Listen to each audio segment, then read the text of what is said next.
One of the things that makes the holidays so much fun is that it's the crafting season. And one of the things that I've been crafting this year is these little quilted no-sew ornaments. These are some that a friend showed to me. She used to make them with her grandmother, and I thought that they were just adorable. So let me show you how I made them. I begin by selecting my fabrics. For one ornament, I only want 3 different fabrics, but a lot of times I do multiple. So if you want to see how to do that, take a look at my website.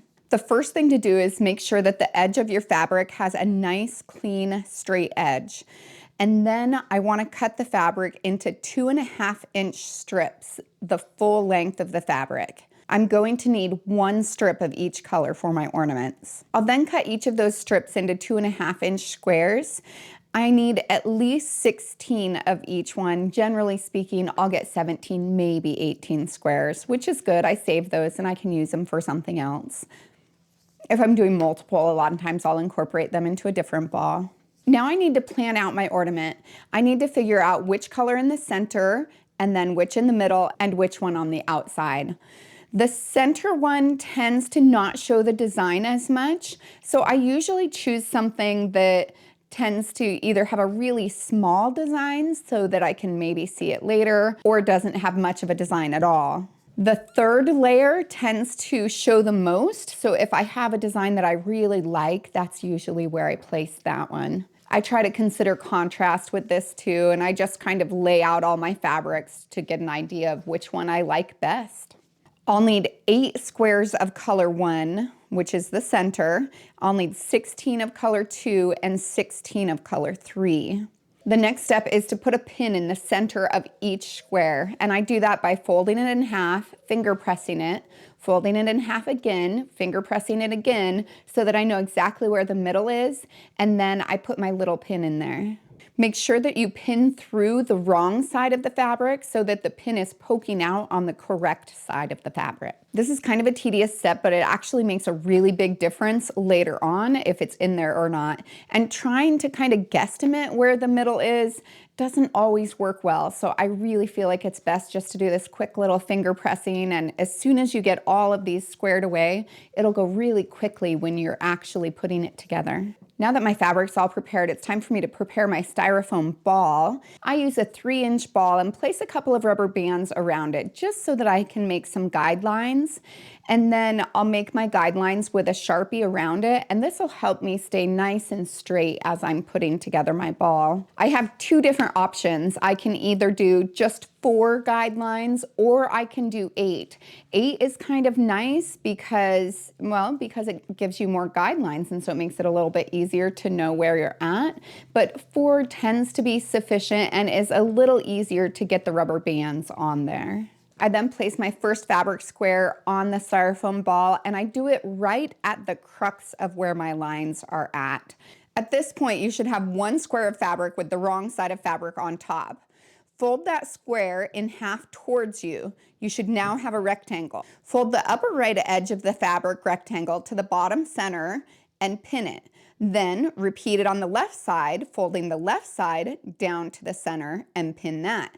I want it to go down and cover 1/4 of the top of the ball. And now you'll pin the 2 outside corners. You should now have your fabric square pinned into a triangle with the center pin hidden and 4 pins showing just on the bottom edge.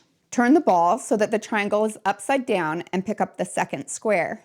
Placing the tip of the pin as close as possible to the already pinned triangle, repeat the pinning process directly opposite the first triangle. You should now have 2 triangles pinned to your styrofoam ball with the tips touching each other. I found it's helpful when you put the pins into the very tip to kind of have them going away from each other, just so that they don't intersect too much and weaken that area of styrofoam. Stick the pin of the 3rd square as close as you can to the other 2 in one of the 2 remaining quadrants.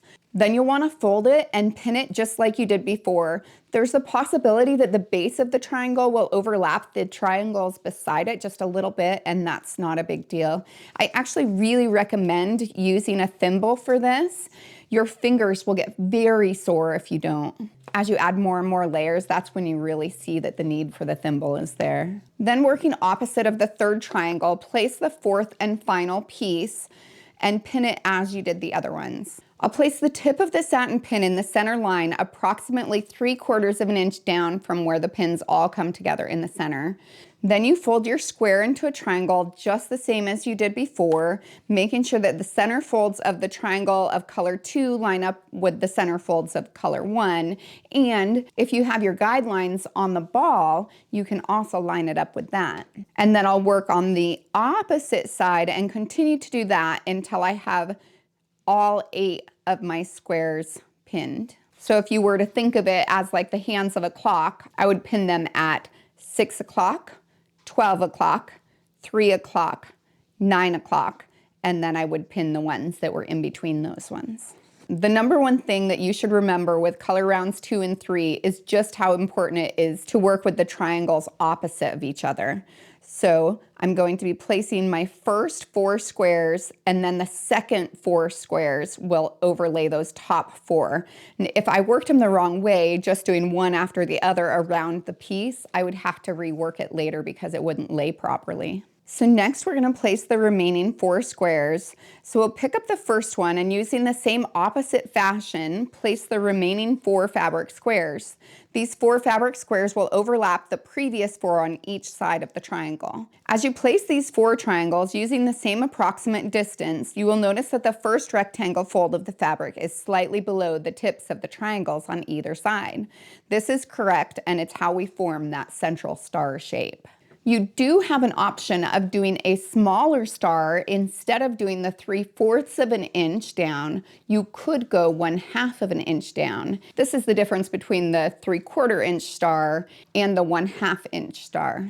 I tend to lean towards liking the 3/4 inch star a little bit better. Color 2 should have 4 triangles placed partially under 4 other triangles. And then we'll use the same process to complete the third round with color 3. I'll put in at 6 o'clock, 12 o'clock, 9 o'clock, 3 o'clock, and then in between those doing the opposing sides. Now that the one side's done, it's time to completely repeat that on the opposite side of the ball. One of the things that's nice about having placed those guide marks on the ball is that I know exactly where the opposite side of that ball is, as opposed to having to estimate it if I haven't written down any guidelines at all. Now it's time to pin my ribbon around the seam using the same pins that we used to make the ornament, or you could have some really cutesy pins that have some fun designs on them.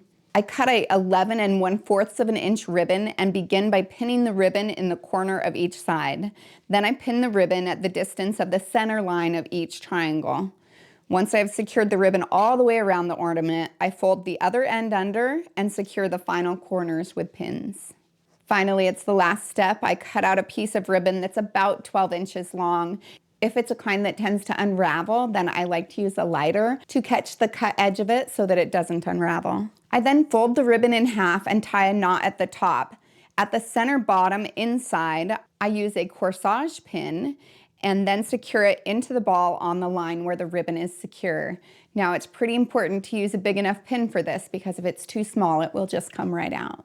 One of the things that I like about crafting is that you can make them so specific for the things that you like. For me, I tend to like more of the country kind of Christmas, and so I go for more of those country colors. Whereas I know like my friend, she was really into the classical Christmas colors, and so hers would be brighter and glitzier. So I think that it's just a great thing how we can take these different things like the ornaments and make them specific for ourselves.